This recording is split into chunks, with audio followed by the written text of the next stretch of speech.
अब हम बात करेंगे अगले नेक्स्ट टॉपिक की, जिसका नाम है मेजर ऑफ डिस्पर्जन। ठीक है ना, आज के लिए थैंक यू वेरी मच। चलिए तो दोस्तों अब हम डिस्कस करेंगे major of dispersion. Major of dispersion की बात करें तो मेजर माने होता है बेटा पता करना, किसको? डिस्पर्जन को। सर ये डिस्पर्जन क्या होता है, क्या नहीं होता है, ये सब हम डिस्कस करेंगे। जो मेरे पेड स्टूडेंट है उन्हें पता होगा, उन्होंने जो पेड लेक्चर्स में पढ़ा है कि डिस्पर्जन बहुत इजी टॉपिक है और it is totally based on central value. तो आपको अगर इस डिस्पर्जन के टॉपिक को सही से कवर करना है दोस्तों, तो सबसे पहले आप पता करेंगे सेंट्रल वैल्यू के बारे में। ठीक है ना। बात करें डिस्पर्जन की दोस्तों, तो क्लास 9th में हमने एक चैप्टर पढ़ा था, पहला चैप्टर था लाइट का, याद होगा अगर आपको। तो लाइट में क्या होता था कि जब एक रे ऑफ लाइट किसी एक मीडियम से दूसरे मीडियम में पास होती है तो जानी चाहिए थी ऐसे, लेकिन जाती है कुछ इस तरीके से। ठीक है ना। तो इस प्रॉपर्टी को दोस्तों हम बोलते हैं रिफ्रैक्शन, याद होगा आपको अगर। तो इस प्रॉपर्टी को क्या बोलते हैं? रिफ्रैक्शन, हिंदी में बोलते हैं परावर्तन। ठीक है ना। अच्छा, मतलब ये इसका क्या है? एक्चुअल पाथ, और ये इसका क्या है? Refracted path. ठीक है ना। और इन दोनों के बीच के डिफरेंस को दोस्तों, इसको हम बोलते हैं डिस्पर्जन। क्या बोलते हैं? डिस्पर्जन। बिल्कुल सेम वे में, बिल्कुल सेम वे में अगर मैं बात करूं कि कोई भी डेटा अगर आपको रिप्रेजेंट करना है तो किसके थ्रू रिप्रेजेंट करेंगे? सेंट्रल वैल्यू के थ्रू।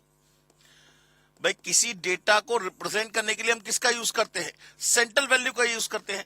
तो उस डेटा के जितने भी ऑब्जर्वेशन हैं, जितने भी ऑब्जर्वेशंस हैं, उन सबका सेंट्रल वैल्यू से जो डिफरेंस है, that is known to be the dispersion.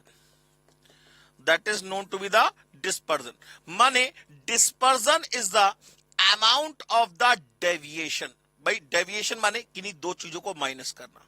ठीक है ना। तो dispersion is the amount of the deviation, माने सभी डेविएशन का टोटल।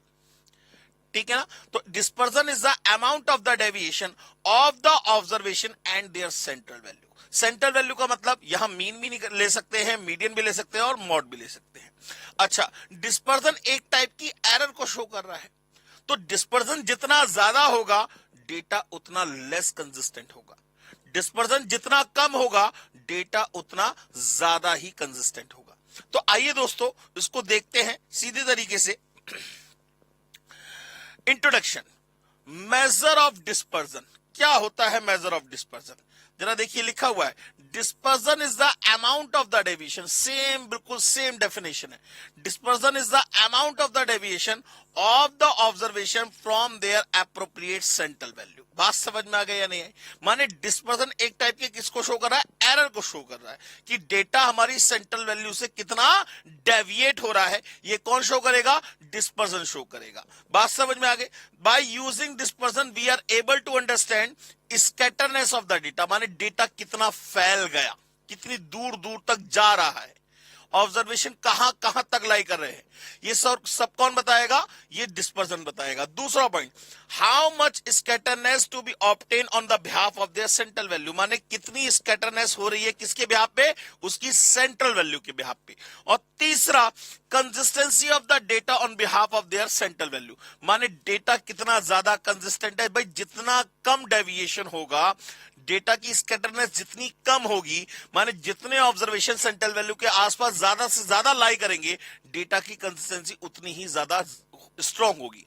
और जितने ऑब्जर्वेशन सेंट्रल वैल्यू से दूर दूर लाई करेंगे, डेटा की कंसिस्टेंसी उतनी ही कम होगी। माने अगर डिस्पर्जन हाई होगा तो कंसिस्टेंसी लो होगी, डिस्पर्जन कम होगा तो कंसिस्टेंसी हाई होगी। बात समझ में आ गई? तो ये पहला पॉइंट क्लियर हो गया, पहला पेज क्लियर हो गया। अब दूसरे की बात करते हैं। Points to be noted. पहला, dispersion is the amount of the scatterness of that observation which are not equals to central value। माने डिस्पर्जन क्या है? उन ऑब्जर्वेशन की सेंट्रल वैल्यू से बीच का क्या दिखवाता है? दूरी बताता है जो कि सेंट्रल वैल्यू के आसपास सेंट्रल वैल्यू पे लाई नहीं कर रहे, माने एक टाइप का डेविएशन शो करेगा, एक टाइप का स्कैटरनेस शो करेगा। बात समझ में आ गई? If dispersion is high then the data is low consistent, and if dispersion is low then the data is high consistent. बात समझ में आ गई? Dispersion can never be negative, ये बात तो हमने पहले भी पढ़ रखी है, फिर दोबारा बता देते हैं। भाई डिस्पर्जन क्या करता है? एक टाइप की एरर को शो करता है, तो डिस्पर्जन कभी नेगेटिव नहीं हो सकता, कभी भी नेगेटिव नहीं हो सकता। माने रेंज कभी नेगेटिव नहीं होगी, मीन डेविएशन कभी नेगेटिव नहीं होगा, स्टैंडर्ड डेविएशन वो भी कभी नेगेटिव नहीं होगा, क्वार्टाइल डेविएशन वो भी कभी नेगेटिव नहीं होगा। हम हमेशा पॉजिटिव डिस्पर्जन की बात करते हैं दोस्तों। बात समझ में आ गई? आगे बढ़ते हैं। Its least value is always equal to zero. भाई अगर ये डिस्पर्जन जीरो कब हो सकता है, जरा ध्यान से देखिएगा। अगर मैं सारे ऑब्जर्वेशन एक जैसे ले लूं, सारे ऑब्जर्वेशन एक जैसे ले लूं, मान लीजिए मैंने यहां पे 6 ऑब्जर्वेशन लिए, 3 3 3 3 3, तो इस कंडीशन में कोई भी सेंट्रल वैल्यू निकालिए, कोई भी सेंट्रल वैल्यू कितनी आएगी? कितनी आएगी? 3 आएगी। अब 3 का इन ऑब्जर्वेशन से डिस्पर्जन कितना है? 0। 3 का इन ऑब्जर्वेशन से डिस्पर्जन कितना है? 0। तो टोटल डिस्पर्जन कितना होगा? 0। माने डिस्पर्जन की लीस्ट वैल्यू कितनी हो सकती है? 0। और कब होगी 0? जब सभी ऑब्जर्वेशन एक जैसे होंगे। उस कंडीशन में डिस्पर्जन क्या हो जाएगा? 0। माने रेंज भी क्या हो जाएगी? 0। मीन डेविएशन भी क्या हो जाएगा? 0। स्टैंडर्ड डेविएशन भी क्या हो जाएगा? 0। क्वार्टाइल डेविएशन भी क्या हो जाएगा? 0। बात समझ में आ गई दोस्तों? चलिए अब आगे बढ़ते हैं दोस्तों। इंपॉर्टेंट नोट क्या लिखा हुआ है? Any dispersion can never be negative, कोई भी डिस्पर्जन कभी नेगेटिव नहीं हो सकता, ये बात हमने अभी पढ़ ली। और इसकी लीस्ट वैल्यू कितनी होगी? 0 होगी। और कब आएगी 0? जब सभी ऑब्जर्वेशन क्या होंगे? एक जैसे होंगे। ठीक है ना? Because it is a deviation between two observation, we always take positive dispersion in any case. हर केस में हम हमेशा क्या लेंगे? पॉजिटिव डिस्पर्जन ही लेंगे। बात समझ में आ गई दोस्तों? चलिए इसके बाद any dispersion is not affected due to change of origin but affected due to change of scale. माने किसी भी डिस्पर्जन पे ओरिजिन का कोई फर्क नहीं पड़ने वाला। ओरिजिन का मतलब प्लस और माइनस। भाई ऐसा क्यों? अगर मैं आपसे बात करूं 5 माइनस 2 की, कितना आएगा? डिफरेंस कितना आएगा? 3। माने ये एक टाइप का डेविएशन हो गया। अगर मैं इन दोनों ऑब्जर्वेशन में प्लस 10 कर दूं तो अब नए ऑब्जर्वेशन हो गया 15 और 12, इनका डिफरेंस कितना आएगा? अगेन 3। माने अगर मैं किसी सेट ऑफ ऑब्जर्वेशन में कोई पर्टिकुलर क्वांटिटी जोड़ूंगा या घटाऊंगा तो डिस्पर्जन में कोई चेंजेस नहीं आएंगे, लेकिन अगर मल्टीप्लाई करूंगा या डिवाइड करूंगा तो डिस्पर्जन भी उतना ही मल्टीप्लाई या उतना ही डिवाइड हो जाएगा। That is known to be the change of origin and change of scale. Origin का डिस्पर्जन पे कोई फर्क नहीं पड़ता, स्केल का डिस्पर्जन पे फर्क पड़ता है। और ये याद रखिएगा, कोई भी डिस्पर्जन कभी भी नेगेटिव नहीं हो सकता, कभी नहीं हो सकता। बात समझ में आ गई दोस्तों? चलिए आगे बढ़ते हैं दोस्तों। Condition for ideal measure of dispersion, same condition है कैसी? जो सेंट्रल वैल्यू में थी। पहली, इट शुड प्रॉपरली डिफाइन। दूसरी, it should easy to calculate. तीसरी, शुड बी डिस्क्रिप्टिव। चौथी, बेस्ड ऑन ऑल ऑब्जर्वेशन। पांचवी, हैव सम मैथमेटिकल प्रॉपर्टीज। ये दोनों प्रॉपर्टीज आपस में इंटरलिंक है। और last, least affected due to presence of extreme observation. ये 6 प्रॉपर्टी जो फॉलो करेगा उसे हम ideal measure of central tendency भी कहेंगे और आइडियल मेजर ऑफ डिस्पर्जन भी कहेंगे। माने आइडियल होने के लिए यही 6 कंडीशन है। बात समझ में आ गई दोस्तों? चलिए अब आगे बढ़ते हैं। अगर हम बात करें तो डिस्पर्जन को बेसिकली 2 पार्ट में डिवाइड किया गया है दोस्तों। पहला है absolute measure of dispersion. Absolute का मतलब समझ रहे होगे, आप क्वांटिटी वाइज बात कर रहे हो, यूनिट वाइज बात कर रहे हो। और दूसरा है रिलेटिव मेजर ऑफ डिस्पर्जन, मतलब आप यहां जो बात करोगे इन रेस्पेक्ट ऑफ परसेंटेज। माने यहां हो रहा है एब्सोल्यूट कंपैरिजन और यहां हो रहा है रिलेटिव कंपैरिजन। यहां निकल रहा है एब्सोल्यूट डिस्पर्जन, यहां निकल रहा है रिलेटिव डिस्पर्जन। एब्सोल्यूट को अगेन 4 पार्ट में डिवाइड किया गया है दोस्तों। पहला रेंज, दूसरा मीन डेविएशन, तीसरा स्टैंडर्ड डेविएशन,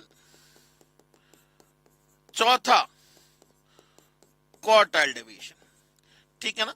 ये 4 पार्ट होते हैं एब्सोल्यूट के, इन सब के परसेंटेज रिलेटिव में लाई करेंगे। माने पहला कोफिशिएंट ऑफ रेंज, दूसरा कोफिशिएंट ऑफ मीन डेविएशन, तीसरा coefficient of variation, standard deviation बोलिए या वेरिएशन बोलिए, बात एक ही है, और चौथा कोफिशिएंट ऑफ क्वार्टाइल डेविएशन। माने इन सब के परसेंटेज तो यहां लाई करेंगे और absolute value absolute measure of dispersion में लाई करेगी। अच्छा, अब अगर मैं आपसे इन दोनों के रिस्पेक्ट में बात करूं, एब्सोल्यूट और रिलेटिव के रिस्पेक्ट में, तो भाई एब्सोल्यूट मेजर ऑफ डिस्पर्जन की यूनिट होगी, जबकि रिलेटिव की कभी कोई यूनिट नहीं होगी। माने absolute measure of dispersion has a unit but relative measure of dispersion has no unit, इसकी कभी कोई यूनिट नहीं होगी। अगर आप इंटू 100 लगाएंगे तो परसेंटेज का सिंबल आएगा, और इंटू 100 नहीं लगाएंगे तो परसेंटेज का सिंबल भी नहीं आएगा। अच्छा, अब अगर मैं बात करूं इन दोनों में से किन दोनों में से, एब्सोल्यूट मेजर ऑफ डिस्पर्जन और रिलेटिव मेजर ऑफ डिस्पर्जन, इन दोनों की बात कर रहा हूं, इन दोनों में से किसका यूज करेंगे अगर हमें कंपैरिजन करना होगा? तो भाई कंपैरिजन हमेशा परसेंटेज के बिहाफ पे किया जाता है। कैसे? अगर आपके मैं कहूं आपके मार्क्स आए, एक के मार्क्स आए 5, एक के आए 10, एक के 15, सबसे अच्छे मार्क्स किसके? ऑब्वियसली आप कहोगे सर 15। जबकि अगर मैं कहूं 5 आए 7 में से, 10 आए 12 में से, और 15 आए 15 में से, अब सबसे अच्छे मार्क्स किसके? 15 वाले, श्योर हो गया। लेकिन अगर यहां पे मैं 15 की जगह 50 कर दूं तब, अब देखिए अब बात अलग हो गई। अब आप सबसे अच्छे मार्क्स परसेंटेज वाइज, परसेंटेज के रेस्पेक्ट में बताएंगे। बात समझ में आ रही है? तो कभी भी आपको डिफरेंट सेट ऑफ ऑब्जर्वेशन में अगर कंपैरिजन करना होगा तो आप हमेशा रिलेटिव मेजर ऑफ डिस्पर्जन का यूज करेंगे, एब्सोल्यूट मेजर ऑफ डिस्पर्जन का यूज नहीं करेंगे। बात समझ में आ गई दोस्तों? तो अगला पॉइंट यही है, ये 4 पार्ट हो गए एब्सोल्यूट मेजर ऑफ डिस्पर्जन के, और ये चारों पार्ट हो गए रिलेटिव मेजर ऑफ डिस्पर्जन के। फिर यहां लिखा हुआ है फॉर कंपैरिजन ऑफ कंसिस्टेंसी। अगर आपको कंसिस्टेंसी के रेस्पेक्ट में कंपैरिजन करना है तो आप हमेशा रिलेटिव मेजर ऑफ डिस्पर्जन का यूज करेंगे, एब्सोल्यूट मेजर ऑफ डिस्पर्जन का यूज कभी भी नहीं करेंगे। बात समझ में आ गई? दूसरा point, absolute measure of dispersion has a unit and relative measure of dispersion has no unit. ये तीनों पॉइंट हम डिस्कस कर चुके हैं। चलिए आगे बढ़ते हैं दोस्तों नेक्स्ट की तरफ। सबसे पहले रेंज की बात। रेंज क्या होता है? Range is the difference between the largest and the smallest value of any set of observation. माने भाई डेटा टोटल कहां से कहां तक वेरी कर रहा है, डिस्पर्स कर रहा है, स्कैटर हो रहा है। तो हमने क्या करा? लार्जेस्ट वैल्यू ले ली और एक हमने स्मॉलेस्ट वैल्यू ले ली। दोनों के बीच के डिफरेंस को हमने कहा ये टोटल डिस्पर्जन है भैया। माने डेटा जो है यहीं से यहीं तक क्या करेगा? डिस्पर्स करेगा, स्कैटर करेगा। That is known to be the range. Range has a unit, but coefficient of range has no unit. बात समझ में आ गई? रेंज का यूज किया जाता है बेटा in the process of quality control. जहां कहीं भी क्वालिटी कंट्रोल के प्रोसेस की बात आएगी वहां हम हमेशा किसका यूज करेंगे? रेंज का यूज करेंगे। तो जरा देखिए लिखा हुआ है the difference between the largest and the smallest observation of any set of observation is known as range.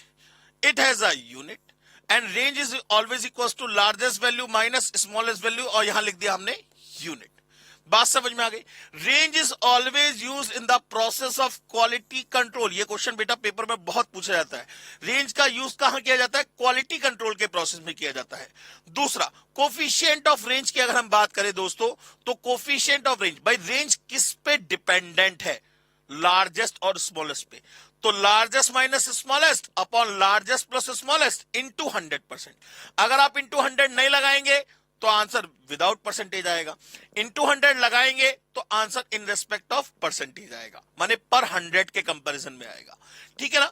इसके बाद कोई भी रेंज कभी भी नेगेटिव नहीं हो सकती। ये बात तो हमारी आपकी पहले ही डिस्कस हो चुकी है कि कोई भी डिस्पर्जन कभी भी नेगेटिव नहीं हो सकता। डिस्पर्जन की लीस्ट वैल्यू कितनी होगी? 0।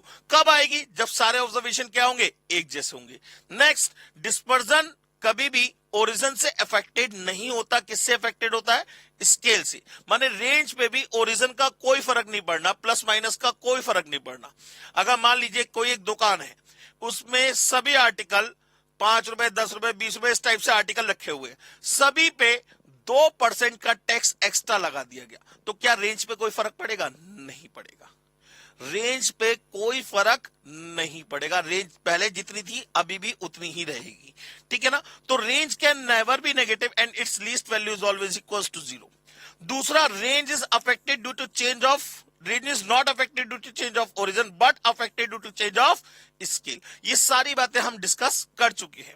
अच्छा, आगे बढ़ते हैं दोस्तों, बात करते हैं मीन डेविएशन की। भाई मीन डेविएशन जैसे इसका नाम वैसे ही इसका काम, माने मीन ऑफ डेविएशन। माने आपको क्या करना है? एवरेज निकालना है। किसका? डेविएशन का। माने जितना सेंट्रल वैल्यू से डेटा डेविएट हो रहा है उन सभी डेविएशन को निकाल लीजिए और उसका क्या निकाल लीजिए? ऑन एन एवरेज निकाल लीजिए। तो आपके पास एक ऑन एन एवरेज डेविएशन निकल कर आएगा। तो डेविएशन किसके किसके बीच का होगा दोस्तों? डेविएशन होगा एक ऑब्जर्वेशन और एक होगा आपकी सेंट्रल वैल्यू, ठीक है ना। और डेविएशन भी कैसा? Absolute deviation. डेविएशन भी कैसा? Absolute deviation. डेविएशन भी कैसा? Absolute deviation. तो अगर मैं मीन डेविएशन की डेफिनेशन देना चाहूं तो mean deviation is the mean of absolute deviation of the observation and their central value. Mean deviation is the mean of absolute deviation. Absolute deviation का मतलब डेविएशन नेगेटिव भी हो तब भी पॉजिटिव कर दीजिए, क्योंकि कोई भी डिस्पर्जन कभी नेगेटिव नहीं हो सकता। Of the observation and their appropriate centre value. माने सेंटर वैल्यू का मतलब मीन भी हो सकता है, मीडियन भी हो सकता है, मॉड भी हो सकता है। माने मीन डेविएशन आपसे ये मीन डेविएशन अबाउट मीन भी पूछ सकता है, मीन डेविएशन अबाउट मीडियन भी पूछ सकता है और मीन डेविएशन अबाउट मॉड भी पूछ सकता है। वो क्वेश्चन पे डिपेंड करता है, ठीक है ना। तो लिखा हुआ है mean deviation is the arithmetic mean of the absolute deviation of the observation and their appropriate central value, ठीक है ना। अच्छा, मीन डेविएशन निकालने के लिए करना क्या पड़ेगा? सर कैसे निकालेंगे? भाई हमें तो डेविएशन निकालना है, ऑन एन एवरेज डेविएशन निकालना है। मान लीजिए अगर आपको 2, 3, 5, 10 और 20 ये एक सेट ऑफ ऑब्जर्वेशन गिवन है, मुझे इसका मीन डेविएशन निकालना है अबाउट मीन, अबाउट मीन या अबाउट मीडियन या अबाउट मॉड। तो सबसे पहला काम जिसके थ्रू आपको इसका मीन डेविएशन निकालना है, पहले आप उसे कैलकुलेट करोगे। अगर मुझे मीन डेविएशन अबाउट मीन निकालना है तो पहला काम मैं इस सीरीज का मीन कैलकुलेट करूंगा। अगर मुझे मीन डेविएशन अबाउट मीडियन निकालना है तो सबसे पहला काम मैं इसका मीडियन कैलकुलेट करूंगा।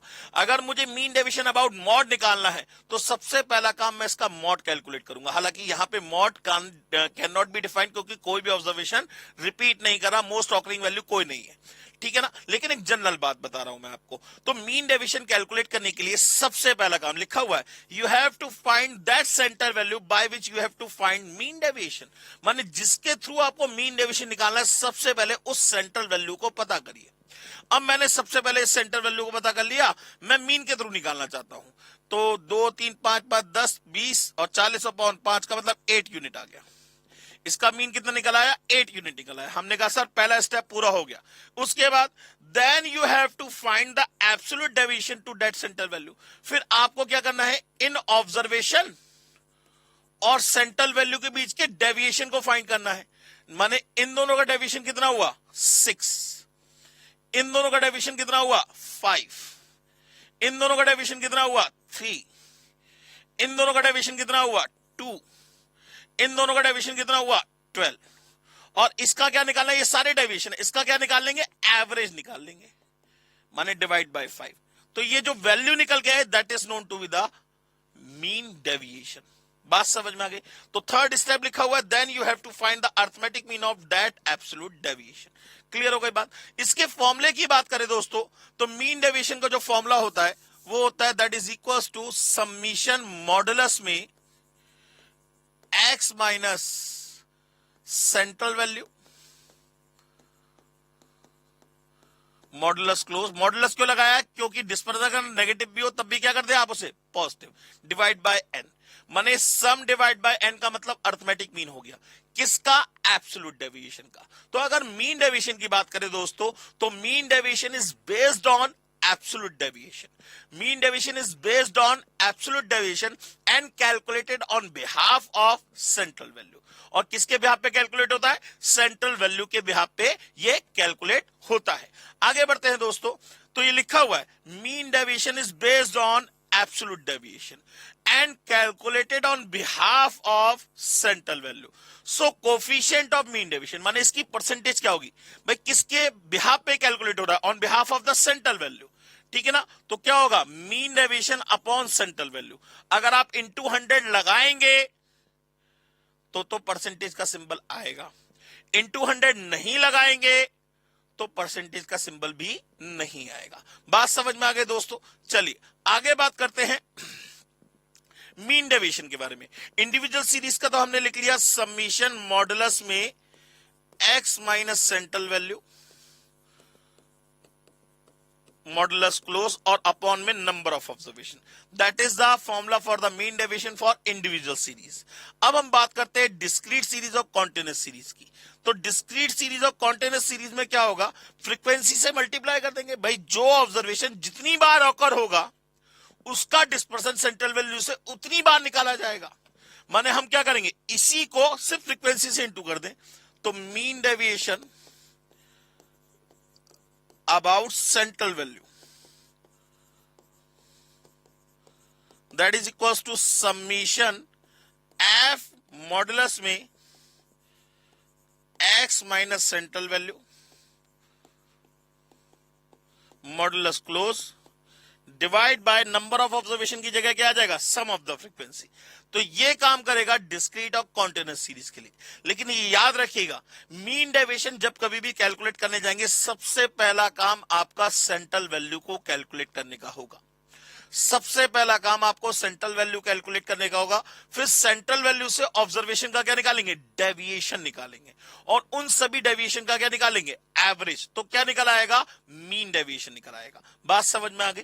चलिए आगे बढ़ते हैं दोस्तों. मीन डेविएशन की कुछ इंपॉर्टेंट बातें. ये डंडा लेके खड़ी हुई है, जरा ध्यान से देखिएगा. ये मीन डेविएशन कभी भी नेगेटिव नहीं हो सकता. लीस्ट वैल्यू कितनी होगी? 0. लीस्ट वैल्यू कितनी होगी? 0. अच्छा, मीन डेविएशन पे ओरिजिन का कोई फर्क नहीं पड़ेगा, स्केल का फर्क पड़ेगा. Mean deviation most important sir, most important. Mean deviation हमेशा मिनिमम आएगा. मीन डेविएशन हमेशा मिनिमम आएगा. जब ये किसके थ्रू निकाला जाएगा? मीडियन के थ्रू. क्योंकि ये मीडियन की प्रॉपर्टी होती है. The sum of the absolute deviation from median is always minimum. तो बिल्कुल सेम वे में mean deviation is always minimum when deviation are taken from median. Mean deviation हमेशा मिनिमम रिजल्ट को शो करेगा जब वो किसके थ्रू निकाला जाएगा? मीडियन के थ्रू निकाला जाएगा. बात समझ में आ गई दोस्तों? चलिए आगे बढ़ते हैं दोस्तों. बात करते हैं स्टैंडर्ड डेविएशन की. And it is the most important topic in statistics. क्योंकि पूरी की पूरी स्टैटिस्टिक्स स्टैंडर्ड डेविएशन पे ही बेस्ड है. पूरी की पूरी स्टैटिस्टिक्स स्टैंडर्ड डेविएशन पे बेस्ड है. तो अगर आपको स्टैटिस्टिक्स की नॉलेज लेनी है, स्टैट्स को समझना सीखना है, तो आपको स्टैंडर्ड डेविएशन अच्छी तरीके से सीखना पड़ेगा. स्टैंडर्ड डेविएशन की बात करूं तो भाई स्टैंडर्ड डेविएशन में हमने क्या सोचा? हमने कहा यार हमने पहले तो लिया रेंज, लार्जेस्ट और स्मॉलेस्ट के बीच का डिफरेंस. फिर हमने दूसरा लिया मीन डेविएशन, माने जितने भी डेविएशन निकल के आए थे उसका एक एवरेज निकाल लिया. ठीक है ना? अब तीसरा आया स्टैंडर्ड डेविएशन, माने स्टैंडर्ड, एक ऐसा डेविएशन जो स्टैंडर्ड रिजल्ट को शो करे. तो हमने क्या करा? हमने कहा एक काम करते हैं, पहले हम डेविएशन का एक एवरेज निकाल लेते हैं. अब हम एक काम करते हैं, स्क्वायर डेविएशन का एक एवरेज निकालते हैं. क्या निकालते हैं? स्क्वायर डेविएशन का एक एवरेज निकालते हैं. अब आप कहेंगे सर स्क्वायर डेविएशन का जो एवरेज होगा वो क्या आएगा? स्क्वायर डेविएशन की फॉर्म में आएगा. हमें तो चाहिए स्टैंडर्ड डेविएशन, स्क्वायर डेविएशन नहीं चाहिए. हमें चाहिए स्टैंडर्ड डेविएशन. तो आप क्या लगा दीजिए? स्क्वायर हटाना तो क्या लगाना पड़ेगा? अंडर रूट लगाना पड़ेगा. तो इसी वजह से स्टैंडर्ड डेविएशन क्या होगा? Standard deviation equals to under root of arithmetic mean of square deviation. माने सभी डेविएशन के स्क्वायर का क्या निकाल लीजिए आप? अर्थमेटिक मीन निकाल लीजिए. तो वो तो रिजल्ट देगा on an average square deviation. लेकिन अगर उसका अंडर रूट कर देंगे तो जो रिजल्ट निकल के आएगा that will be known as standard deviation. ठीक है ना। स्टैंडर्ड डेविएशन को रिप्रेजेंट किया जाता है बेटा सिग्मा से, इसकी अपने आप में एक यूनिट होगी।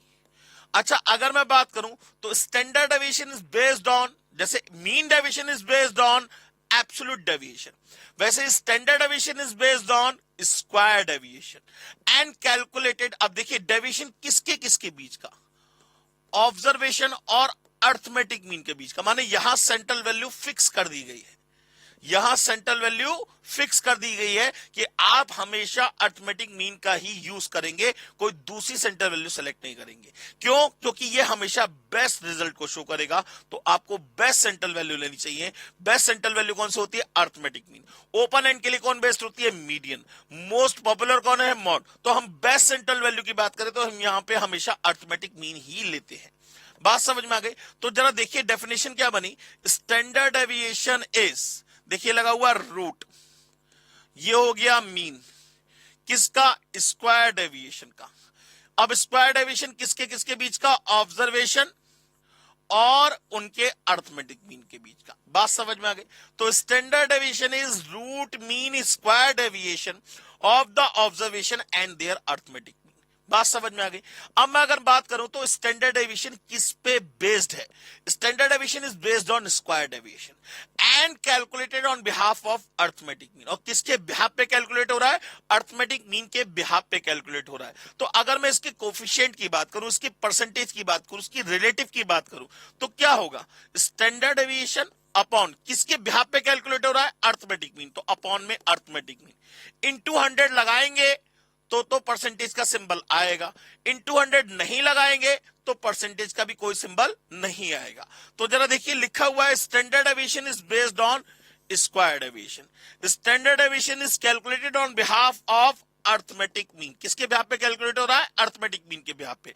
सो कोफिशिएंट ऑफ वेरिएशन क्या होगा? Standard deviation upon arithmetic mean. हमेशा याद रखिएगा जिसके बिहाफ पे कैलकुलेट होगा वो रिलेटिव निकालने के लिए बहुत इंपॉर्टेंट है, क्योंकि वो अपॉन में आएगा।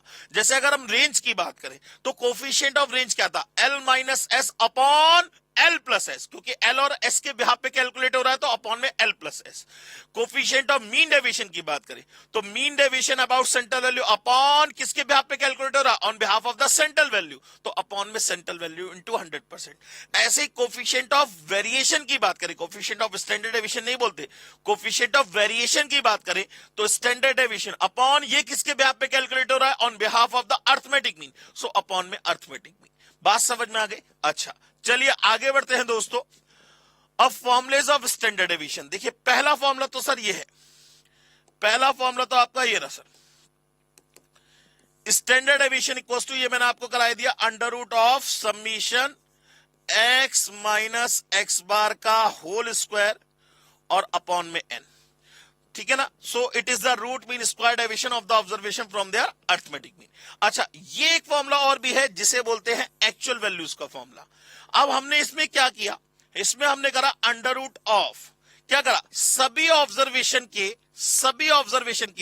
स्क्वायर के एवरेज में से, माने average of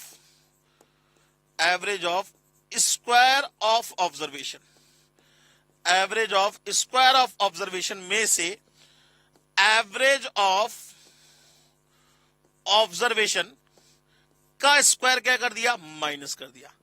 average of square of observation में से एवरेज ऑफ ऑब्जर्वेशन का स्क्वायर क्या कर दिया? माइनस कर दिया। तो हमारा जो रिजल्ट निकल के आएगा वो एक ऑन एन एवरेज क्या निकल के आएगा? डेविएशन निकल के आएगा। उसका अंडर रूट निकालेंगे तो क्या निकल के आएगा? स्टैंडर्ड डेविएशन कैलकुलेट हो के आएगा। तो इसे बोलते हैं बेटा एक्चुअल वैल्यूज का फॉर्मूला, इसे बोलते हैं एक्चुअल वैल्यूज का फॉर्मूला। चाहे आप इससे आंसर निकालिए, चाहे आप इससे आंसर निकालिए, आंसर क्या आएगा? सेम ही आएगा, बिल्कुल सेम आएगा। क्लियर हो गई बात? आगे बढ़ते हैं दोस्तों।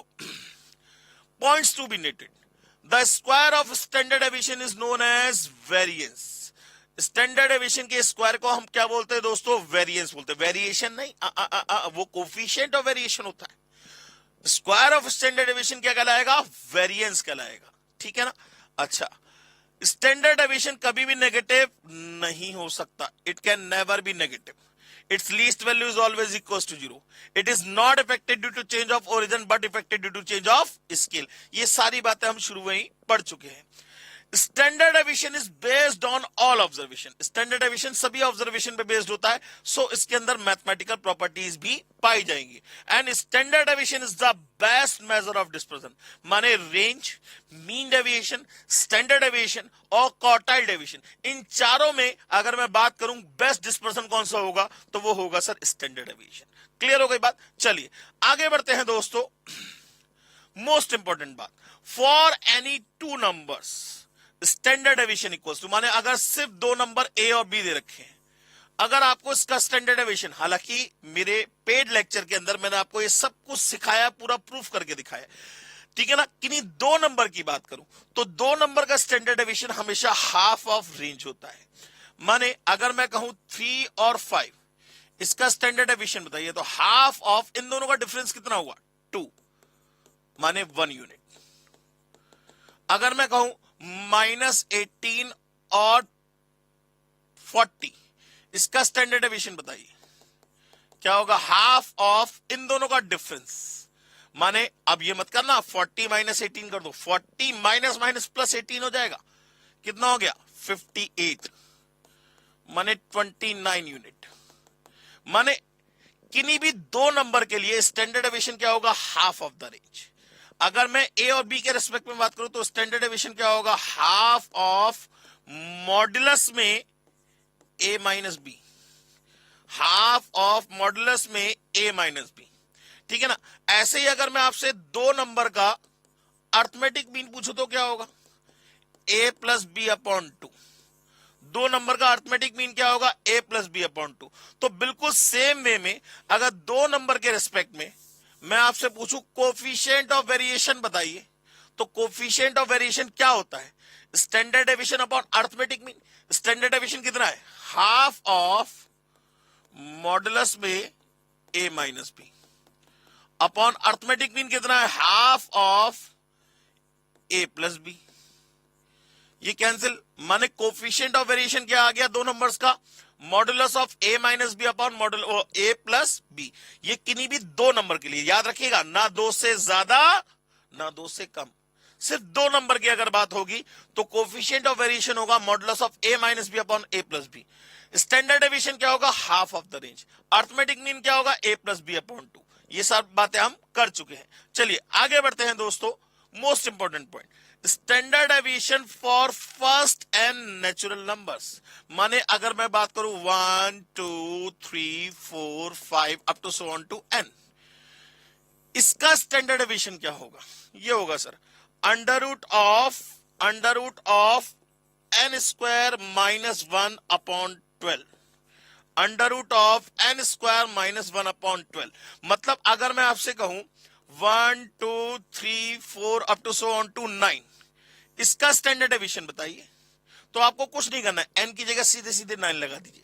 9 का स्क्वायर 81 माइनस 1 80 अपॉन 12, माने आ जाएगा अंडर रूट 20 अपॉन 3। 80 अपॉन 12 का मतलब 4 की टेबल से काट दिया, under root 20 upon 3 is the standard deviation. Variance का आएगा तो अब इसका स्क्वायर कर देंगे। बात समझ में आ गई? अच्छा चलिए अगर मैं थोड़ा सा चेंज करता हूं, मैंने कहा find standard deviation of 143 144 145 146 up to so on to 160। मैंने कहा आपसे इसका स्टैंडर्ड डेविएशन बताइए। अब आप कहेंगे सर ये तो नेचुरल नंबर नहीं है, ये तो फर्स्ट से 1 से स्टार्ट नहीं हुआ, हमने फर्स्ट नेचुरल नंबर की बात करी थी। तो अब हमें याद आएगा कि सर स्टैंडर्ड डेविएशन पे ओरिजिन का कोई फर्क नहीं पड़ता, तो हमने क्या कर दिया? -142 कर दिया, तो ये रह गया 1 2 3 up to so on to क्या हो गया? 20 हो गया। अब देखा जाए इसका जो स्टैंडर्ड डेविएशन आएगा और इसका जो स्टैंडर्ड डेविएशन आएगा, बोथ आर सेम, ये दोनों के दोनों सेम होंगे, क्योंकि किसी भी डिस्पर्जन पे ओरिजिन का कोई फर्क नहीं पड़ता। तो इसका स्टैंडर्ड डेविएशन क्या होगा? भाई ये n नेचुरल नंबर बन गए, तो n की जगह कितना लगा देंगे? 20। 20 का स्क्वायर 400 माइनस 1 399 अपॉन 12। तो इसका स्टैंडर्ड डेविएशन भी कितना होगा? Under root 399 upon 12। वो आप 3 की टेबल से काट लीजिएगा, वो बात की बात है। बात समझ में आ गई दोस्तों? क्लियर हो गई बात? चलिए आगे बढ़ते हैं दोस्तों। पूल्ड स्टैंडर्ड डेविएशन की। अगर हम बात करें तो मेजर ऑफ डिस्पर्जन में सिर्फ स्टैंडर्ड डेविएशन ही एक लौता डिस्पर्जन ऐसा है जिसे पूल्ड किया जा सकता है, जिसे ग्रुप्ड किया जा सकता है, जिसे कंबाइन किया जा सकता है। कंबाइंड रेंज कभी पॉसिबल नहीं हो सकती, कंबाइंड मीन डेविएशन कभी पॉसिबल नहीं हो सकता, कंबाइंड क्वार्टाइल डेविएशन कभी पॉसिबल नहीं हो सकता, लेकिन कंबाइंड स्टैंडर्ड डेविएशन पॉसिबल है। ठीक है ना। स्टैंडर्ड डेविएशन ही एक लौता डिस्पर्जन ऐसा है जिसे पूल्ड किया जा सकता है, जिसे कंबाइन किया जा सकता है, जिसे ग्रुप्ड किया जा सकता है। जैसे अगर हम मेजर ऑफ सेंट्रल टेंडेंसी की बात करें तो मीन ही एक लौती सेंट्रल वैल्यू है जिसे कंबाइन किया जा सकता है, जिसे पूल्ड किया जा सकता है, जिसे ग्रुप्ड किया जा सकता है। मीडियन कभी भी कंबाइन नहीं हो सकता, मॉड कभी भी कंबाइन नहीं हो सकता। बात क्लियर हो गई। तो कंबाइंड स्टैंडर्ड डेविएशन की बात करें, हमने यहां पे दो सेट ऑफ ऑब्जर्वेशन ले लिए, ठीक है ना। एक में नंबर ऑफ ऑब्जर्वेशन n1, एक में n2। इसका अर्थमेटिक मीन x बार 1, इसका अर्थमेटिक मीन x बार 2, इसका स्टैंडर्ड डेविएशन सिग्मा 1, इसका स्टैंडर्ड डेविएशन सिग्मा 2। अब इनको कंबाइन कर लिया गया, इनको कंबाइन कर लिया गया। तो कंबाइंड स्टैंडर्ड डेविएशन क्या होगा? उससे पहले ये बताइए कंबाइंड मीन कितना होगा? कंबाइंड मीन कितना होगा भाई? n1 x bar 1 plus n2 x बार 2 अपॉन n1 प्लस n2। ये हमने अर्थमेटिक मीन में पढ़ा था। n1 x bar 1 plus n2 x बार 2 अपॉन n1 प्लस n2। ये क्या हो गया? आपका कंबाइंड मीन निकल आया, कंबाइंड अर्थमेटिक मीन। अब ये बताइए स्टैंडर्ड डेविएशन किस पे बेस्ड है? स्टैंडर्ड डेविएशन इज मैं पूछ रहा हूं स्टैंडर्ड डेविएशन किस पे बेस्ड है? Standard deviation is based on square deviation. क्या किस पे बेस्ड है? स्क्वायर डेविएशन पे।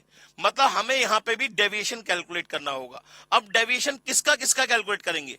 Arithmetic mean of first group and combined arithmetic mean, माने D1 निकालेंगे, इसका स्क्वायर निकालेंगे, माने x bar minus x bar 1 का whole square.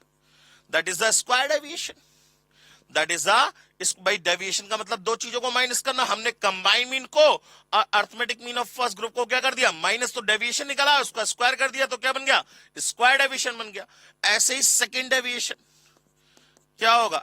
x bar minus x बार 2 का होल स्क्वायर। अब ये भी स्क्वायर डेविएशन, ये भी स्क्वायर डेविएशन। तो कंबाइन मीन क्या होगा? Under root of. Combine mean क्या होगा? बहुत ध्यान से देखिएगा। Sigma equals to under root of n1 के साथ d1 का स्क्वायर प्लस n2 के साथ d2 का स्क्वायर। भाई पहले सेट में कितने ऑब्जर्वेशन है? n1 ऑब्जर्वेशन है। तो n1 का कितनी बार डेविएशन होगा? फर्स्ट वाले के साथ में। तो n1 के साथ d1 का स्क्वायर, n2 के साथ d2 का स्क्वायर। अब जरा देखिए इसका मीन दे रखा है आपको, तो इनका भी यूज करेंगे। क्या आएगा? n1 के साथ सिग्मा 1 का स्क्वायर और n2 के साथ सिग्मा 2 का स्क्वायर, और अपॉन में क्या आ जाएगा? n1 plus n2।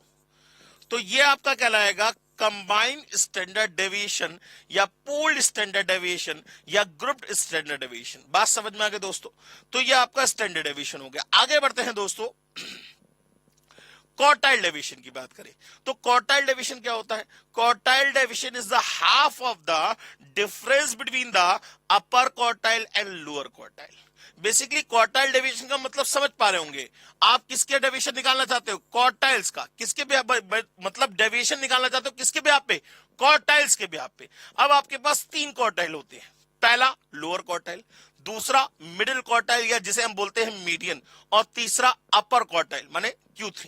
ठीक है ना। तो यहां जो क्वार्टाइल डेविएशन निकाला जाएगा वो अपर क्वार्टाइल और लोअर क्वार्टाइल के रेस्पेक्ट में निकाला जाएगा। माने यहां पे quartile deviation is equals to half of Q3 minus Q1 unit, half of Q3 minus Q1। ठीक है ना। इस क्वार्टाइल डेविएशन को बेटा हम सेमी इंटर क्वार्टाइल रेंज भी बोलते हैं। हम इसे बोलते हैं semi inter quartile range, short form हो गई SIQR। ठीक है ना। तो अगर मैं आपसे इंटर क्वार्टाइल रेंज के बारे में पूछूं, अगर मैं आपसे इंटर क्वार्टाइल रेंज के बारे में पूछूं तो सेमी का मतलब क्या होता है? हाफ। हाफ हटा दीजिए, Q3 माइनस Q1। ये होती है इंटर क्वार्टाइल रेंज। ये कभी कभी क्वेश्चन जरूर पूछा जाता है पेपर के अंदर, ठीक है ना। तो semi inter quartile range is also known as quartile deviation, और इंटर क्वार्टाइल रेंज का मतलब Q3 माइनस Q1। अब अगर मैं बात करूं तो क्वार्टाइल डेविएशन, भाई अगर मैं बात करूं Q3 का मतलब क्या हुआ? Q3 का मतलब हो गया बेटा 75%। ऑब्जर्वेशन पहले लाई करेंगे और 25% ऑब्जर्वेशन बाद में लाई करेंगे। Q1 का मतलब क्या हुआ? 25%। ऑब्जर्वेशन पहले लाई करेंगे और 75% ऑब्जर्वेशन बाद में लाई करेंगे। तो इन दोनों के बीच में 75 और 25 के बीच में कितने ऑब्जर्वेशन लाई करेंगे? 50%। माने अगर देखा जाए, अगर मैं एक नंबर लाइन की बात करूं, बहुत ध्यान से देखिएगा, ये यहां कहीं Q1 लाई करेगा, यहां कहीं Q3 लाई करेगा और यहां कहीं Q2 लाई करेगा। तो Q3 में से Q1 अगर माइनस कर रहे हैं तो क्या बचेगा? ये बचेगा सर आपका बीचों बीच का ये वाला पार्ट बचेगा बीचों बीच का। ये क्या हुआ? Central 50% of the observation. Central 50% of the observation माने quartile deviation is based on central 50% of the observation and calculated on behalf of upper quartile and lower quartile। Central जो क्वार्टाइल डेविएशन है वो बीचों बीच के 50% ऑब्जर्वेशन पे ही क्या होता है? बेस्ड होता है। मतलब और किसके बिहाफ पे कैलकुलेट होता है? अपर क्वार्टाइल और लोअर क्वार्टाइल। तो अगर मैं कोफिशिएंट ऑफ क्वार्टाइल डेविएशन की बात करूं तो क्या होगा? Q3 minus Q1 upon Q3 plus Q1। अगर आप इंटू 100 लगाओगे तो परसेंटेज का सिंबल आएगा, इंटू 100 नहीं लगाओगे तो परसेंटेज का सिंबल भी नहीं आएगा। बात समझ में आ गई? अगर मैं यहां पे ध्यान से देखिएगा अपॉन 2 कर दूं, यहां अपॉन 2 यहां अपॉन 2, तो ये क्या बन गया आपका? Quartile deviation. और नीचे Q3 plus Q1 upon 2 is always median. क्यों? Q3 का मतलब क्या हुआ बेटा जी? 75%। Q1 का मतलब कितना हुआ? 25%। 75 प्लस 25 100, 100 डिवाइड बाय 2 50%। 50% का मतलब क्या हो गया? मीडियन। और इसके ऊपर बेस क्वेश्चन आपको पेपर में 100% मिलेगा। इसके ऊपर बेस क्वेश्चन आपको पेपर में 100% मिलेगा ही मिलेगा। क्वार्टाइल डेविएशन दे रखा होगा, मीडियन दे रखा होगा और आपसे पूछेगा कोफिशिएंट ऑफ क्वार्टाइल डेविएशन बताइए। और क्या बताइए? कोफिशिएंट ऑफ क्वार्टाइल डेविएशन बताइए। बात समझ में आ गई? ठीक है ना। तो quartile deviation is the half of the difference between the upper quartile and lower quartile. It has a unit and also known as semi inter quartile range. आगे बढ़ते हैं दोस्तों। क्वार्टाइल डेविएशन में quartile deviation is based on central 50% of the observation। अभी बात हो गई हमारे आपके बीच पे। and it is the best measure of dispersion for open end classification। देखिए जैसे याद होगा, अगर मैं बेस्ट सेंट्रल वैल्यू की बात करूं तो बेस्ट सेंट्रल वैल्यू कौन सी होती थी? Arithmetic mean. लेकिन ओपन एंड के लिए कौन बेस्ट होता था? मीडियन। क्योंकि मीडियन मिड में होता है, बाहर एंड ओपन भी होगा तो भी इसमें कोई फर्क नहीं पड़ेगा। बिल्कुल सेम वे में क्वार्टाइल डेविएशन बीचों बीच के 50% ऑब्जर्वेशन पे लाई करता है। तो एंड ओपन हो या ना हो उसको कोई फर्क नहीं पड़ रहा। तो इसी वजह से quartile deviation is the best measure of dispersion for open and classification. बात समझ में आ गई दोस्तों? And it is calculated on behalf of upper quartile and lower quartile. So that's why the coefficient of quartile deviation is Q3 minus Q1 upon Q3 plus Q1 और equals to में एक और quartile deviation upon median. Into 100 लगाएंगे तो percentage का symbol आएगा और into 100 नहीं लगाएंगे तो परसेंटेज का सिंबल भी नहीं आएगा। चलिए आगे बढ़ते हैं दोस्तों। अब बात करते हैं relationship between standard deviation, mean deviation और क्वार्टाइल डेविएशन। सबसे बढ़िया भाई देखिए, अगर सारे ऑब्जर्वेशन एक जैसे हैं, अगर सारे ऑब्जर्वेशन एक जैसे हैं तो उस कंडीशन में सभी डिस्पर्जन क्या हो जाएंगे? जीरो हो जाएंगे। ये बात तो हमारी आपकी पहले डिस्कस हो चुकी है। अच्छा, अगर सिमेट्रिकल का केस है तो सारे डिस्पर्जन इक्वल्स टू जीरो ही रहेंगे, ठीक है ना। लेकिन असिमेट्रिकल का केस है, ये मोस्ट इंपॉर्टेंट है, ये आपको बुक में नहीं मिलेगा। ये मोस्ट इंपॉर्टेंट है। मैंने इसको ना फॉर्मूले की जगह मैंने इसको रेशो के रेस्पेक्ट में कर दिया है। Standard deviation, ratio mean deviation, ratio quartile deviation, इन तीनों का रेशो क्या होगा? 15, 12, 10, 15, 12, 10। इससे पता लगता है कि सबसे बड़ा होगा स्टैंडर्ड डेविएशन, उससे छोटा होगा मीन डेविएशन, और सबसे छोटा होगा क्वार्टाइल डेविएशन। माने standard deviation is greater than equals to mean deviation is greater than equals to quartile deviation. That is the relationship between standard deviation, mean deviation and quartile deviation. तो इन तीनों का ratio कितना होता है? 15, 12, 10। अब अगर आपसे मैं कहूं मुझे तो ये सब नहीं चाहिए, मुझे तो सिर्फ स्टैंडर्ड डेविएशन और मीन डेविएशन के बीच में रिलेशन चाहिए, मुझे तो सिर्फ स्टैंडर्ड डेविएशन और मीन डेविएशन के बीच में रिलेशन चाहिए, तो standard deviation upon mean deviation क्या होगा भाई? इसका करस्पॉन्डिंग रेशियो ले लीजिए, 15 और 12, 15 अपॉन 12। ये 5 जा 3 की टेबल से, ये 4 जा। माने इससे दो रिजल्ट आपके सामने आए, क्या? कि standard deviation is equals to 5/4 of mean deviation and mean deviation is equals to 4/5 of standard deviation. बात समझ में आ गई? देखिए दोनों फॉर्मूले अपने आप क्रिएट हो गए। ऐसे ही मैं स्टैंडर्ड डेविएशन और क्वार्टाइल डेविएशन में भी रिलेशन ढूंढ सकता हूं, क्या भाई? Standard deviation upon quartile deviation. Standard deviation का रेस्पेक्टिव क्या है? 15। क्वार्टाइल का कितना है? 10। माने 15 अपॉन 10, 3 जा 2 जा। फिर इससे दो रिलेशन, तो standard deviation is equals to 3/2 of quartile deviation and quartile deviation is equals to 2/3 of standard deviation. बात समझ में आ गई? ऐसे ही चाहे तो आप मीन डेविएशन और क्वार्टाइल डेविएशन में से किसी एक को पता कर सकते हैं। माने इन तीनों में से कोई एक भी पता है तो सभी पता है। आप कहेंगे सर कैसे? एक बार दिखा देता हूं कैसे।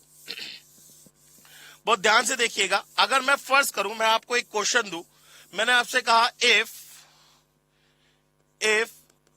standard deviation of a set of observation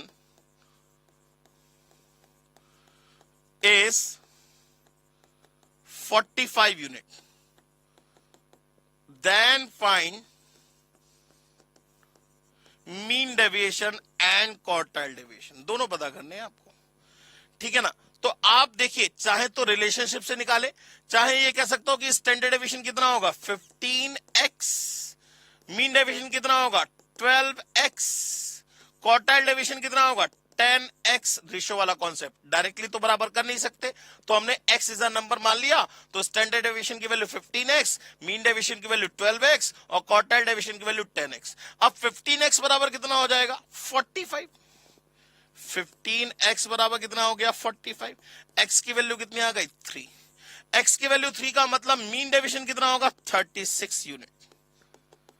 quartile deviation कितना होगा? 30 यूनिट। और मीन डेविएशन, वो स्टैंडर्ड डेविएशन आपको दे रखा है 45 यूनिट। बात समझ में आ गई? तो कोई एक भी पता है तो तीनों पता है। बात समझ में आ गई दोस्तों? चलिए आगे बढ़ते हैं दोस्तों। अब इसके क्वेश्चंस की बात करते हैं। यहां पर क्वेश्चन जो है वो सेंट्रल वैल्यू और डिस्पर्जन के मिक्स क्वेश्चन है। यहां जो क्वेश्चन है दोस्तों वो सेंट्रल वैल्यू और डिस्पर्जन के मिक्स क्वेश्चन है। सबसे पहले question number first, the mean of the 10 observation is 14.4। माने अर्थमेटिक मीन हो गया 14.4 और नंबर ऑफ ऑब्जर्वेशन हो गए 10। जो कह रहा है out of these mean of 4 observation is 16.5। इनमें से ही, इस ग्रुप में से ही नंबर ऑफ ऑब्जर्वेशन कितने हैं? 4 और इनका अर्थमेटिक मीन कितना है? 16.5। वो कह रहा है then find the mean of remaining, तो बाकी बचे हुए n इक्वल्स टू 6 और इसका अर्थमेटिक मीन आपको कैलकुलेट करना है। बात समझ में आ गई? क्लियर हो गई बात? तो पहले मुझे ये बताइए इसका सम कितना होगा? 144। भाई सम बराबर arithmetic mean into total number of observation. अच्छा यहां पे सम कितना होगा? सम ऑफ 4 ऑब्जर्वेशन कितना होगा?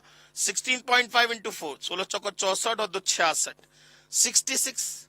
अच्छा यहां सम हमें पता नहीं, यहां में सम ऑफ 6 ऑब्जर्वेशन नहीं पता। अच्छा ये सम ऑफ 4 ऑब्जर्वेशन है, ये सम ऑफ 10 ऑब्जर्वेशन है। तो अगर मुझे सम ऑफ 6 ऑब्जर्वेशन चाहिए तो क्या करूं? 144 माइनस 66, फटाफट से करना शुरू कर दीजिए। 144 माइनस 66 कितना आ गया? 78। तो इसका सम कितना आना चाहिए? 78 आना चाहिए। तो इसका अर्थमेटिक मीन कितना होगा? 78 डिवाइड बाय 6, 13। तो आंसर हो गया बी, 13। क्लियर हो गई बात? करने का तरीका समझ में आ गया दोस्तों। चलिए अब next question, question number 2, the median of the following numbers which are given in ascending order. ये असेंडिंग ऑर्डर में आपको दे रखे हैं। आपका मीडियन कितना दे रखा है? 25 दे रखा है। कितना दे रखा है? 25। आपसे पूछ रहा है एक्स की वैल्यू बताइए। पहले तो ऑर्डर में क्या क्या लिखा हुआ है? 11, 13, 15, 19, x प्लस 2, x प्लस 4, 30, 35, 39, 46। अब पहले जरा ऑब्जर्वेशन काउंट कर लीजिए। 4 ये हो गए, 4 ये हो गए, 8 और 2 10, 10 है। इसका मतलब हो गया कि मिडिल टू ऑब्जर्वेशन का क्या निकालेंगे? Arithmetic mean, that will be the median. अगर नंबर ऑफ ऑब्जर्वेशन इवन है इंडिविजुअल सीरीज में, तो बीचों बीच के जो 2 ऑब्जर्वेशन बचे उसका अर्थमेटिक मीन क्या कहलाएगा? मीडियन कहलाएगा। माने हमारे हिसाब से इसका अर्थमेटिक मीन क्या होगा? x plus 2 plus x plus 4 divided by 2 is equal to कितना होना चाहिए? 25। तो ये हो जाएगा 50, 6 चला गया 44, x की वैल्यू कितनी आ गई? 22। आंसर हो गया 22। बात समझ में आ गई दोस्तों? करने का तरीका समझ में आया? चलिए नेक्स्ट क्वेश्चन की बात करते हैं। वो कह रहा है if x and y are the related x minus y minus 10 equals to 0। अच्छा, रिलेशन है x minus y minus 10 equals to 0। अच्छा, and the mod of x कितना गिवन है आपको? 23। आपसे मॉड ऑफ y की वैल्यू पूछ रहा है। अब ये बताइए, मॉड का मतलब हुआ सेंट्रल वैल्यू से। सेंट्रल वैल्यू पे ओरिजिन और स्केल दोनों का फर्क पड़ता है। तो सीधे सीधे अगर मैं x की जगह 23 लगा दूं तो जो y की वैल्यू निकल के आएगी that will be the mod of y। तो 23 माइनस 10 13, माने मॉड ऑफ y कितना आएगा? 13। आंसर हो गया 13। क्लियर हो गई बात सर? चलिए क्वेश्चन नंबर 4 की बात करते हैं। क्वेश्चन कह रहा है if the difference between the mean and the mod, mean और मॉड के बीच का डिफरेंस गिवन है, मीन माइनस मॉड कितना है? 63। वो कह रहा है then the difference between the mean and median, mean minus median equals to what, ये पूछ रहा है। अब आपको पता है, इसको रब कर दे रहा हूं बेटा। मॉड इज इक्वल्स टू होता है बेटा 3 मीडियन माइनस 2 मीन। अब हमें चाहिए मीन माइनस मॉड, हमें गिवन है तो हमने बोथ साइड क्या करा? माइनस मीन कर दिया। याद करिए, मैं पढ़ा चुका हूं आपको। तो क्या निकल के आएगा? ये निकल के आएगा mod minus mean is equal to 3 times of median minus mean. तो अगर मैं मीन माइनस मॉड करूं तो that is equal to 3 times of mean minus median. ठीक है ना? यह वैल्यू आपको गिवन है कितनी? 63। डिवाइड बाय 3 कर दूंगा तो क्या निकल आएगा? मीन माइनस मीडियन निकल आएगा। कितना आया? 21। आंसर कितना हो गया? 21। क्लियर हो गई बात? करने का तरीका समझ में आ गया? चलिए आगे बढ़ते हैं दोस्तों। क्वेश्चन नंबर 5, वो कह रहा है if the range and the coefficient of range of a data are 40 and 50% respectively. Range का मतलब लार्जेस्ट माइनस स्मॉलेस्ट गिवन है आपको 40 और largest minus smallest upon largest plus smallest into 100%, ये गिवन है आपको 50। तो वो कह रहा है then the largest value is, largest value क्या होगी? तो बेटा यहां पे इसकी जगह 40 लगा सकते और ये कट जाएगा 2 जा, माने हमारे पास एक तो आ गया L minus s equal to 40, यहां 40 लगाएंगे तो ये हो जाएगा 42 जा 80, माने L plus s is equal to कितना आ जाएगा? 80। अब इसमें से हमें वैल्यू निकालनी है लार्जेस्ट की। ऐड कर लीजिए, 2L is equal to 120, L की वैल्यू आ गई 60, माने लार्जेस्ट वैल्यू कितनी होगी? 60 होगी सर, 60। बात समझ में आ गई? क्वेश्चन नंबर 5 के बाद question number 6, standard deviation of observe value 5 and 25, माने स्टैंडर्ड डेविएशन आपको पता करना है 5 और 25 का, 5 और 25 का of observe value 5 and 25 is 5 और 25 का स्टैंडर्ड डेविएशन। अभी याद करिए, दो दो क्वांटिटी का स्टैंडर्ड डेविएशन, सिर्फ दो नंबर हो, क्या होता है? Half of the range. माने इन दोनों का डिफरेंस कितना हुआ? 20। आंसर कितना आ गया? 10। बी आंसर हो गया। क्लियर हो गई बात? Question number 7, the standard deviation of first 26 natural number. तो standard deviation n natural number का क्या होता है? Under root of n square minus 1/12। तो यहां n की जगह कितना लगाएंगे? 26। तो अंडर रूट ऑफ 26 का स्क्वायर माइनस 1/12। 26 का स्क्वायर हो गया 676, आई थिंक सो, सही है। माइनस 1 675 डिवाइड बाय 12 और उसका अंडर रूट 7.5। कितना आ गया? 7.5। सी इज द आंसर। क्लियर हो गई बात? चलिए इसके बाद नेक्स्ट क्वेश्चन की बात करते हैं। Question number 8, the average score of 3 batsman Virat, Suresh and Sachin.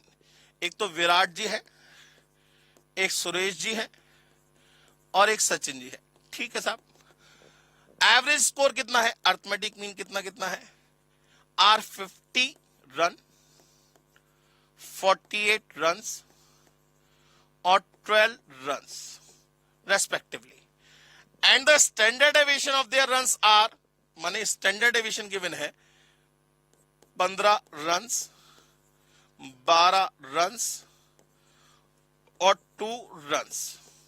तो वह पूछ रहा है who will be selected, who should be selected, कौन सा पर्सन सेलेक्ट होना चाहिए। तो ऐसे तो नहीं कर सकते। मैंने आपको बताया था, अगर आपको डिफरेंट सेट ऑफ ऑब्जर्वेशन में कंपैरिजन करना है, कंसिस्टेंसी चेक करनी है, तो कभी भी आप एब्सोल्यूट डिस्पर्जन का यूज नहीं करेंगे, हमेशा आप रिलेटिव मेजर ऑफ डिस्पर्जन का ही यूज करेंगे। ठीक है ना? तो यहां पे हम निकालेंगे कोफिशिएंट ऑफ वेरिएशन तीनों का। कोफिशिएंट ऑफ वेरिएशन क्या होता है? कोफिशिएंट ऑफ वेरिएशन होता है बेटा standard deviation upon arithmetic mean into 100%। तो स्टैंडर्ड डेविएशन कितना है? 15 अपॉन 50 इंटू 100%। इसका 12 अपॉन 48 इंटू 100%। इसका 2 अपॉन 12 इंटू 100%। अब जरा देखिए पहले वाले का परसेंटेज कितना आया? 15 डिवाइड बाय 50, 30%। दूसरे का कितना आया? 25%। और तीसरे का कितना आया? 100 डिवाइड बाय 6, 16.67%। अब तीनों में से परसेंटेज किसकी ज्यादा है? सर फर्स्ट वाले की ज्यादा, माने विराट की परसेंटेज ज्यादा है, माने विराट की कंसिस्टेंसी उतनी ही लो होगी।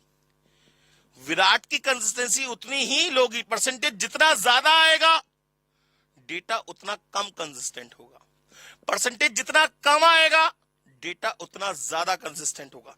तो अगर मैं आपसे पूछूं कि इसमें सबसे ज्यादा कंसिस्टेंसी किसकी है, जिसकी परसेंटेज सबसे कम है, माने कौन सबसे ज्यादा कंसिस्टेंट है? सचिन। तो किसको सेलेक्ट किया जाएगा? सचिन को सेलेक्ट किया जाएगा। बात समझ में आ गई दोस्तों? चलिए आगे बढ़ते हैं दोस्तों नेक्स्ट क्वेश्चन की तरफ।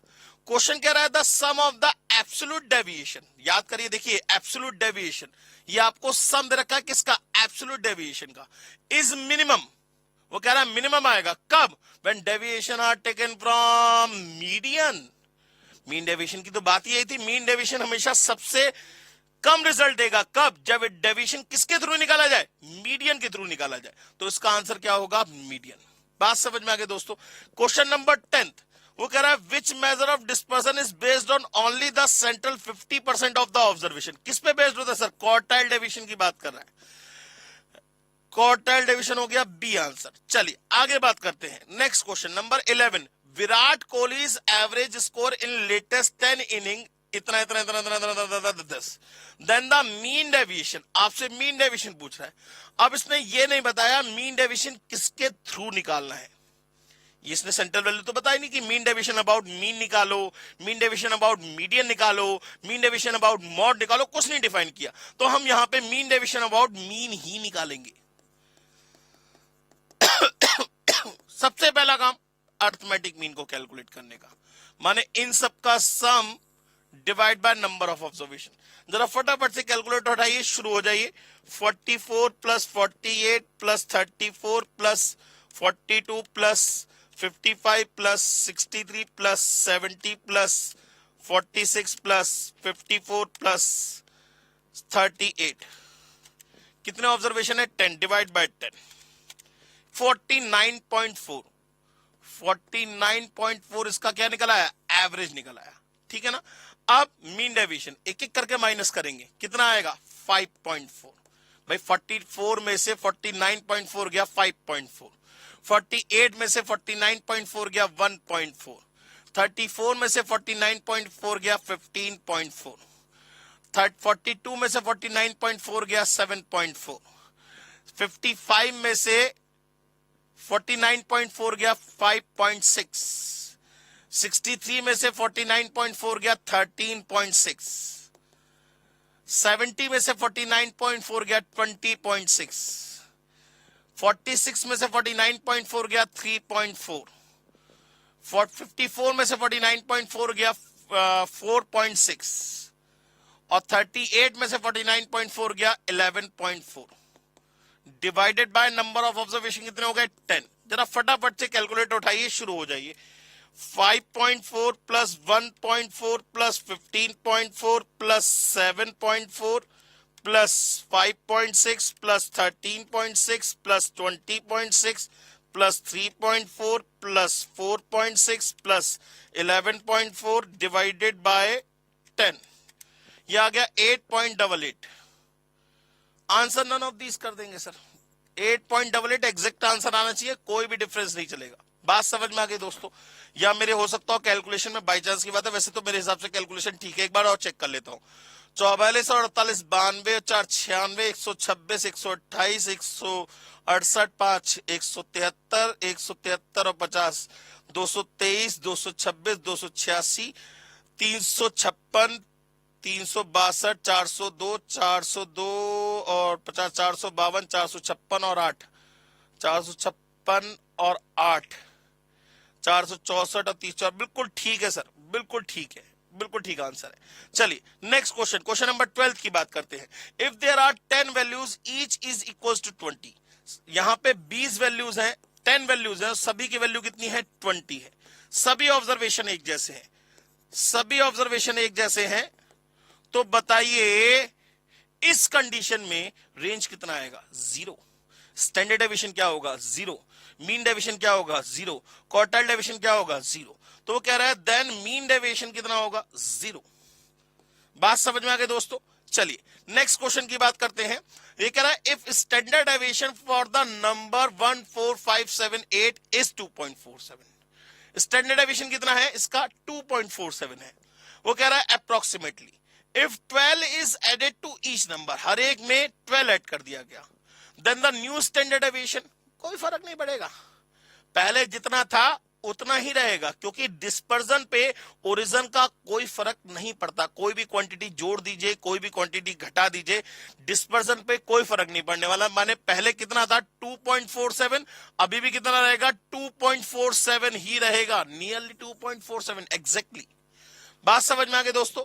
क्वेश्चन नंबर 14, वो कह रहा है if the quartile deviation of the data is 60, quartile deviation आपको दे रखा है 60, कह रहा है then the mean deviation is, अब देखिए रिलेशनशिप वाली बात आ गई। अब देखिए स्टैंडर्ड डेविएशन, मीन डेविएशन और क्वार्टाइल डेविएशन का रिलेशन क्या होता है? 15:12:10। अब आपको चाहिए क्या? मीन डेविएशन पूछ रहा है, माने आप इन दोनों के बीच का रिलेशन लोगे, तो mean deviation upon quartile deviation is equal to 12/10। तो मीन डेविएशन इक्वल टू कितना आ जाएगा? 6/5 ऑफ क्वार्टाइल डेविएशन, माने 6/5 ऑफ 60, 72 इज द आंसर। बात समझ में आ गई दोस्तों? चलिए अब नेक्स्ट क्वेश्चन की तरफ बढ़ते हैं। वो कह रहा है if each value of a series is multiply by 10, अगर एक सेट ऑफ ऑब्जर्वेशन में सभी ऑब्जर्वेशन को 10 से मल्टीप्लाई कर दिया गया, वो कह रहा है the coefficient of variation will be increased by no change. No change क्यों भाई? कोफिशिएंट ऑफ वेरिएशन की बात करें तो होता है standard deviation upon arithmetic mean. अब अगर आपने सभी ऑब्जर्वेशन को मल्टीप्लाई बाय 10 किया, इसका मतलब स्टैंडर्ड डेविएशन भी मल्टीप्लाई बाय 10 हो जाएगा और अरिथमेटिक मीन भी मल्टीप्लाई बाय 10 हो जाएगा, क्योंकि स्केल का फर्क तो दोनों पे पड़ता है, सेंट्रल वैल्यू पे भी और डिस्पर्जन पे भी। तो 10 से 10 कैंसिल हो गया, जब सॉरी 10 ऑफ मीन डेविएशन, वो अर्थमेटिक मीन, तो 10 से 10 कैंसिल हो गया। जब कैंसिल हो गया तो क्या कोई चेंज आएगा? कोई चेंज नहीं आएगा, माने नो चेंज, 0% चेंज। बात समझ में आ गई दोस्तों? Question number 16, if the mean of the series is 10 and it's coefficient of variation is 40%, माने मीन दे रखा है आपको 10 और कोफिशिएंट ऑफ वेरिएशन माने standard deviation upon arithmetic mean into 100% बराबर आपको दे रखा है 40%। मीन की वैल्यू 10 लगा दीजिए तो स्टैंडर्ड डेविएशन निकल आएगा 0 से 0, 0 से 0, स्टैंडर्ड डेविएशन की वैल्यू निकल आई 4। ठीक है ना, स्टैंडर्ड डेविएशन की वैल्यू कितनी निकल आई? 4। अब वो क्या पूछ रहा है? देन द वेरिएंस, अब variance is the square of standard deviation, माने 4 का स्क्वायर कितना होगा? 16 इज द आंसर। तो दोस्तों यहां पे आपका मेजर ऑफ डिस्पर्जन भी खत्म हो गया, और इसको करने के बाद इस बात की मैं 100% गारंटी दे सकता हूं आपको कि आपकी बुक के, आपकी स्टडी मैट के, आपके रेफरेंस बुक के सारे क्वेश्चन खत्म होने वाले हैं। और इसको पढ़ने के बाद आपके लिए डिस्पर्जन ऑफ सेंट्रल और सेंट्रल टेंडेंसी, ये दोनों के दोनों आपके टिप्स पे हो जाएंगे। आपको कोई भी चीज याद करने की जरूरत बिल्कुल नहीं है। ठीक है ना? चलिए दोस्तों, इसके बाद हम लोग बात करते हैं अब अपने नेक्स्ट लेक्चर के बारे में। आज के लिए थैंक यू वेरी मच।